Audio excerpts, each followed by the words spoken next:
Good morning, students. How are you all? Hope all is well there. Dear students, now today I am going to start the fourth exercise of civics for class 6. The name of this exercise is the key element of government, key element of democracy, key element of democratic government. It is the heading of your chapter, the key element of democratic government. की element क्या का मतलब क्या होता है? हम और आप अच्छी तरह जानते हैं कि हमारा देश जो इंडिया है, भारत है, वह एक डेमोक्रेटिक कंट्री है। यहाँ क्या है? लोकतंत्र है। अब उसके कुछ एलिमेंट, कुछ प्रमुख भाग है ना, कुछ पार्ट्स, इंपोर्टेंट पार्ट्स के बारे में हम लोग पढ़ेंगे, ठीक है। In the previous chapter we have read about the various forms of government. पिछले चैप्टर में मैंने आप लोगों को गवर्नमेंट की बहुत सारे फॉर्म, गवर्नमेंट कितने टाइप्स के होते हैं, है ना, कहाँ किस तरह का गवर्नमेंट है, किस तरह का गवर्नमेंट कैसा होता है, इन सब चीज़ के बारे में बताया। And their significance of democracy, और डेमोक्रेसी की लाभ, डेमोक्रेसी की क्या जो है सो फायदा है, इन सब चीज़ के बारे में बताया। In this chapter let's understand the essential elements of democratic government. अब इस चैप्टर में हम लोग डेमोक्रेटिक गवर्नमेंट होते हैं, लोकतांत्रिक सरकार जो होते हैं, उसके कुछ महत्वपूर्ण भाग को, महत्वपूर्ण पार्ट को पढ़ेंगे, है ना। तो चलिए शुरू करते हैं। We know that India is a democratic country. हम लोग अच्छी तरह जानते हैं कि हमारा देश भारत है, वह एक डेमोक्रेटिक कंट्री है, एक लोकतांत्रिक देश है। And follow the system of representative democracy. और हमारा देश में किस तरह की डेमोक्रेसी है? रिप्रेजेंटेटिव डेमोक्रेसी है, जिसे हम लोग इनडायरेक्ट डेमोक्रेसी भी कहते हैं। In a democracy it is the people who have the power to choose their ruler. इस तरह के डेमोक्रेसी में, या कोई भी तरह की डेमोक्रेसी हो, तो उसमें क्या होता है? लोगों के पास पावर होता है अपना शासक चुनने के लिए, अपना राजा चुनने के लिए। दे पार्टिसिपेट, है ना, participate in the democratic process by electing their representative. वह क्या करते हैं? डेमोक्रेटिक का, है ना, रिप्रेजेंटेटिव चुनने का एक प्रोसेस है जिसे इलेक्शन कहते हैं। तो इस इलेक्शन के द्वारा हम लोग अपना रिप्रेजेंटेटिव, अपना सरकार चुनते हैं। Who then form the government, और जिस रिप्रेजेंटेटिव को हम लोग चुनते हैं वह रिप्रेजेंटेटिव मतलब MP या MLA, वह MP या MLA जाकर गवर्नमेंट बनाता है ना। These representatives take decision on behalf of the people। जितने भी रिप्रेजेंटेटिव होते हैं, MP हो, MLA हो, यह सब क्या होता है? इन सब का काम होता है जनता के हित में, जनता के लिए अच्छे अच्छे डिसीजन लेना। The representatives elected by the people belong to different political party. अब देखिए, जो हम लोग रिप्रेजेंटेटिव को चुनकर भेजते हैं सरकार बनाने के लिए, वह सब अलग अलग पॉलिटिकल पार्टी से होते हैं। कोई कांग्रेस से है, कोई BJP से है, कोई जदयू से है, सब अलग अलग पॉलिटिकल पार्टी से होते हैं। द पार्टी विच गेट्स, अब सरकार बनती कैसी है? तो देखिए, the party which gets maximum number of seats been elected from the government. अगर जो पार्टी सबसे ज़्यादा सीट लाया, सबसे ज़्यादा सीट का मतलब जैसे लोकसभा हो या विधानसभा, अगर उसमें जितने भी सीट है तो उस सीट के 50% सीट जीत लिया। सपोज करो 400 सीट है, 400 सीट में उसको 200 से ज़्यादा, कम से कम एक ज़्यादा, तो 201 सीट जीतना पड़ेगा।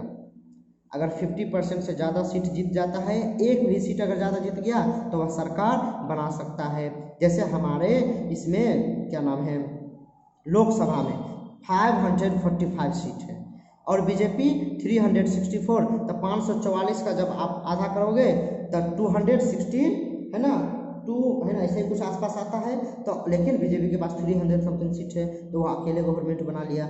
और बाकी जो पार्टी रह गए, जो सबसे बड़ा पार्टी होता है, वो अपोजिशन कहलाता है, विपक्ष कहलाता है। The existence of opposition parties is mandated to check that the ruling party which is chosen by the vote does not become too powerful and influential। अब opposition जो होते हैं उसका काम होता है कि जिसको मैंने चुन के भेजा है वह कहीं ऐसा तो नहीं कि बहुत ज़्यादा पावरफुल हो गया है, कहीं ऐसा तो नहीं कि बहुत ज़्यादा प्रभाव दिखाने वाला हो गया है। यह चेक करना किसका काम होता है? तो यह विपक्ष का काम होता है। All government are elected for a fixed period. जितने भी गवर्नमेंट होते हैं एक फिक्स्ड पीरियड के लिए चुना जाता है। इंडिया में यह टाइम पीरियड 5 साल का है। कोई भी मुख्यमंत्री हो, प्रधानमंत्री हो, इस सब का जो चुनाव होता है हर 5 साल पे होता है, आप लोग अच्छी तरह जानते हैं। After every 5 years election are held, हर 5 साल पर इलेक्शन होता है। If people are not happy with the government, अगर पीपल जनता अगर इस गवर्नमेंट से सेटिस्फाइड नहीं है, खुश नहीं है, तो अगले इलेक्शन में वह इसको हटा सकता है। अगर हम सरकार बना भी सकते हैं तो अगर हम सरकार बना सकते हैं तो सरकार गिरा भी सकते हैं। सपोज करो हमारे देश में अगर मोदी सरकार अच्छे काम नहीं करेंगे तो आने वाले इलेक्शन में उसे हार का सामना देखना पड़ेगा, हार का सामना करना पड़ेगा, और जनता उसे जो है ना वोट नहीं देकर उसे हरा देगी और उसकी जगह कोई दूसरे पार्टी को अपना सरकार बना देगी। To be elected again in the necessity that government does not misuse its power authority, अगर कोई सरकार दोबारा बन गया तो इसका ये मतलब नहीं है कि वह अपने पावर और अथॉरिटी का मिसयूज करे। It must allow follow the rules and regulation, अगर कोई सरकार भी क्यों ना हो उसके लिए भी भारत में कानून बना है, उसके लिए भी कानून व्यवस्था है, उसके लिए भी कॉन्स्टिट्यूशन है, संविधान है, और इन सब चीज़ को भी उसे मानना पड़ेगा। India to ensure transparency function, और इंडियन जो कॉन्स्टिट्यूशन है उसका यह काम है कि वह ट्रांसपेरेंसी बना के रखता है, सरकार और जनता के बीच पूरी पारदर्शिता बना के रखता है कि सरकार क्या काम कर रही है, सरकार कितना खर्च कर रही है, यह सारा चीज़ जनता को बताना पड़ता है। People also have the right to express their opinion, people को जो जनता है उसको भी अपना विचार रखने का, अपना व्यू रखने का अधिकार है। If they are not satisfied with any decision of government, अगर वह गवर्नमेंट के किसी भी डिसीजन से सेटिस्फाइड नहीं है तो वह क्रिटिसाइज इट, वह उसकी समीक्षा कर सकता है, आपस में बैठकर उसका समीक्षा करेगा कि यह नियम, यह कानून सही है कि नहीं। अगर यह सही नहीं है तो वह क्या करेगा, प्रोटेस्ट करेगा, उसको जो असुविधा मिला है उसके खिलाफ प्रोटेस्ट करेगा।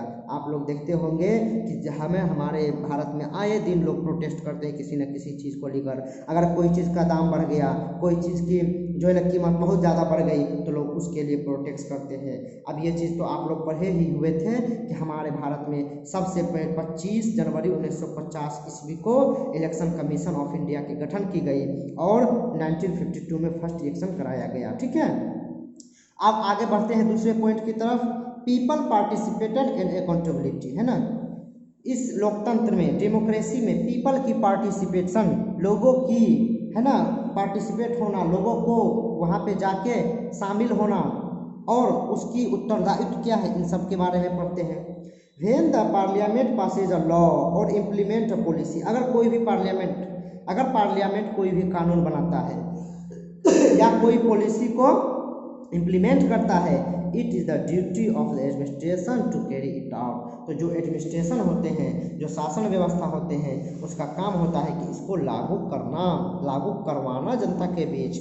The parliament has various ways of keeping a check on the administration to ensure that the task are being carried out dutifully, और पार्लियामेंट के बहुत ऐसे बॉडी है जिसका ये काम होता है कि यह चेक करते रहे कि जो है हमारी सरकार की सभी पार्ट्स, सभी बॉडी, सभी क्षेत्र के लोग पूरी तरह अपनी ड्यूटी निभाते हैं कि नहीं, पूरी तरह अपनी ड्यूटी करते हैं कि नहीं। As the parliament expresses the will of the people, the representative must act in their best interest और एल्स देश का लॉस देयर पोजीशन। जो पार्लियामेंट के लोग होते हैं उनको यह एक्सप्रेस करके रखना है कि हम पीपल के लिए अच्छे काम कर रहे हैं। पीपल में vote out the representative in the next election, जो रिप्रेजेंटेटिव होते हैं उसको भी चेक करते रहना है कि हमारा सरकार हमारे जनता के लिए सही काम कर रहा है कि नहीं, क्योंकि अगले बार उस रिप्रेजेंटेटिव को फिर सरकार मतलब वोट लेने के लिए जनता के सामने आना पड़ेगा, तो उस वक्त उसे जवाब देना पड़ेगा। This helps in keeping a check on the people representative in the government, और यह क्या करता है, एक है ना people's representative in the government में जो हम लोग रिप्रेजेंटेटिव को बना कर भेजते हैं उसको भी यह काम है कि वह चेक करते रहे कि यह सरकार हमारे जनता के हित में काम कर रही है कि नहीं। डियर स्टूडेंट्स, आप इस चित्र के जरिए समझ सकते हैं। देखो, एक महिला वह सीख रही है कि किस तरह हम लोग वोट गिराएंगे, ईवीएम मशीन में किस तरह हम कौन सा बटन दबाएंगे, है ना, कि बटन दबाकर प्रेस कर हम वोटिंग करेंगे, है ना। तो इन सब सारी चीज़ों को apart from the voting right people enjoy the other ways. अब सिर्फ लोकतंत्र में ऐसा नहीं है कि सिर्फ जनता को वोट देने का ही अधिकार है, इसके अलावा भी बहुत अधिकार है, समझे। आप लोग ईवीएम के बारे में अच्छी तरह जानते होंगे। पहले तो बैलेट पेपर पर चुनाव किया जाता था, पेपर होता था, उस पर मुहर मार के दिया जाता था, और वह जो है ना अपना जिस बॉक्स में, जिस पार्टी के बॉक्स में गिराना चाहे गिरा देते थे। लेकिन अब ईवीएम मशीन चल गया है, बटन दबाओ वोट गिर गया। इससे आसानी भी होती है, क्या चीज़ करने में आसानी होती है, तो काउंटिंग करने में बहुत आसानी होती है, ठीक है। जितना देर आपको 30-40 आवर का काम 2-3 घंटा में यह ईवीएम मशीन कर लेता है। तो डियर स्टूडेंट्स, इस वीडियो में इतना ही, आगे नेक्स्ट वीडियो में हम बात करेंगे दूसरा चीज़ के बारे में। अभी के लिए इतना ही। Thank you very much, goodbye to all of you.